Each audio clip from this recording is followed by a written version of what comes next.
सांसद जी, आरोप प्रत्यारोप की राजनीति को आप कैसे देखते हैं? पीछे काफ़ी लंबे समय से इस तरह का माहौल बना हुआ है। क्या कहना चाहिए? अब यह बहुत ही गैर मर्यादित रवैया रहा दोनों पक्षों का। मैं पक्ष का ही केवल कहूँगा। जो भी आप जिस संदर्भ में बात कर रहे हैं मेमो ट्रेन के उद्घाटन के संदर्भ में, तो दोनों ही पक्षों का बहुत ही निराशाजनक रवैया रहा। एक तो सरकार का कार्यक्रम, तो सरकार को की तरफ से जो नुमाइंदे वहाँ बैठे हुए थे उनको विपक्ष को उचित सम्मान देना चाहिए था। वहाँ पर सरकार के लोगों के द्वारा गाड़ी रोकना विपक्ष के सांसद का, वह कहीं से भी अच्छा नहीं था। दूसरी बात, अगर यह समझ में आए कि सरकार में जो लोग उस मंच पर बैठे उनके पास बड़ा दिल नहीं है, तो जो माननीय सांसद जी थे उनको भी उस जगह पर जाने से बचना चाहिए था। पेट्रोल डीजल महंगाई और परीक्षाएं जिस ढंग से निरस्त हुई हैं, इस पर क्या कहना चाहेंगे? अब देखिए, ये तो वैश्विक अभी आज की तत्कालीन जो स्थिति है, यह तो वैश्विक जो युद्ध हो रहा है अमेरिका, ईरान, इजराइल, उसके वजह से क्रूड ऑयल का रेट बढ़ता गया और उसका इम्पैक्ट कहीं ना कहीं सीधे हमारे पेट्रोल और डीजल, पेट्रोलियम फ्यूल्स जो भी हैं उस पर पड़ रहा है। लेकिन जिस तारीख में मुझे याद आता है कि 2014 में जब इंटरनेशनल क्रूड ऑयल को डायरेक्ट हमारे मार्केट के हवाले कर दिया गया कि वहाँ के रेट अगर बढ़ेंगे इंटरनेशनल क्रूड ऑयल के, तो फिर हमारे यहाँ भी डीजल और पेट्रोल के दाम बढ़ेंगे और वहाँ अगर कम होंगे तो उसी रेस्पेक्ट में यहाँ भी कम होंगे।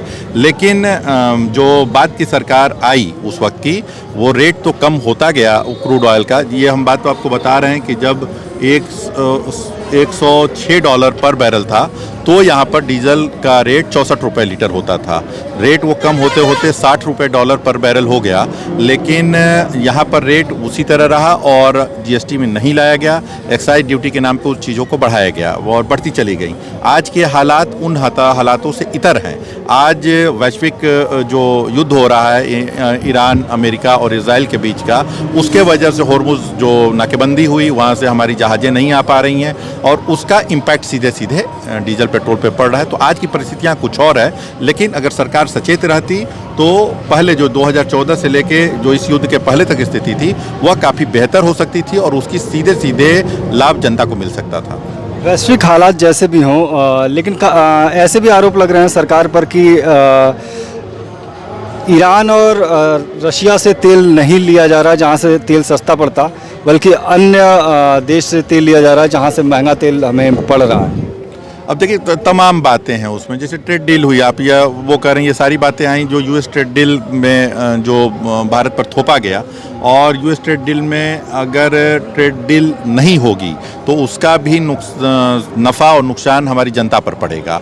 तो एक तरफ वो चीज़ है, दूसरी तरफ हमारा डीजल और पेट्रोल मतलब क्रूड ऑयल का है कि उसको हम रशिया से क्यों नहीं ले रहे हैं, ईरान से क्यों नहीं ले रहे हैं। और दोनों का मिला जुला जो भी सरकार समझ रही है उसके हिसाब से काम कर रही है। अब किन परिस्थितियों में सरकार वहाँ से नहीं ले रही है, नहीं करना, अभी यह कहना जल्दबाजी होगी। वैसे इसका सीधा नुकसान जनता पे पड़ रहा है और सीधा असर जनता पे देखने को पड़ रहा है। सांसद जी, लास्ट सवाल ये है, 2027 को लेकर क्या रुख होगा आपका? हमारा अभी कोई रुख नहीं है मेरे भाई। मैंने पहले भी कह दिया है कि मैं अपने लोगों के जन जन के सुख दुख में शामिल हो रहा हूं और जहां भी जिसकी पीड़ा है उसके मरहम लगाने का काम कर रहा हूं।